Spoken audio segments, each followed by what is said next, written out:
That night, Ron attended the support group, but even faced with kindness from fellow patients, including gay men, he still felt deeply uncomfortable. He grabbed a stack of AIDS pamphlets and hurried out. For the first time, Ron felt true fear in the face of death. Just when he didn't know what to do, he spotted the janitor from the hospital. That's how the two connected. From then on, the janitor began smuggling ACT out for him. They exchanged money for medication. Although Ron got the drugs, he lost his job and his friends began to avoid him. But Ron didn't care. He continued living on his own terms. The good times didn't last. On the 28th day after his diagnosis, the hospital tightened security, and the janitor could no longer get the drugs. Ron offered all the money he had on him, but all he got in return was an address for an underground clinic in Mexico. The janitor told Ron to seek out a certain Mexican doctor who supposedly had AIDS medication. Feeling cheated, Ron threw a punch, but the janitor dodged it easily. Ron, however, collapsed from the exertion. When Ron woke up in the hospital, doctors found traces of ACT in his blood, but he didn't snitch on the janitor. A patient named Ryan, who shared his room, approached him. Though biologically male, Ryan had a feminine spirit. Ron still claimed he hated gay people, but Ryan didn't mind. He even brought over a deck of cards to help Ron pass the time. After a few rounds, Ron lost badly, and then his leg cramped up. Ryan gently massaged it to ease the pain, but Ron's attitude remained unchanged. Without ACT,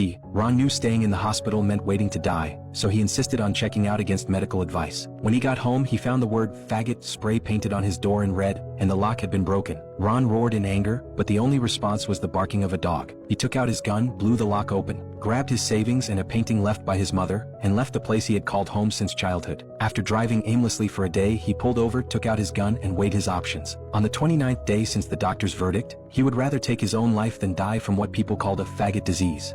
But in the end, he didn't pull the trigger. He remembered the address the janitor had given him. Clinging to one last shred of hope, he set off for Mexico.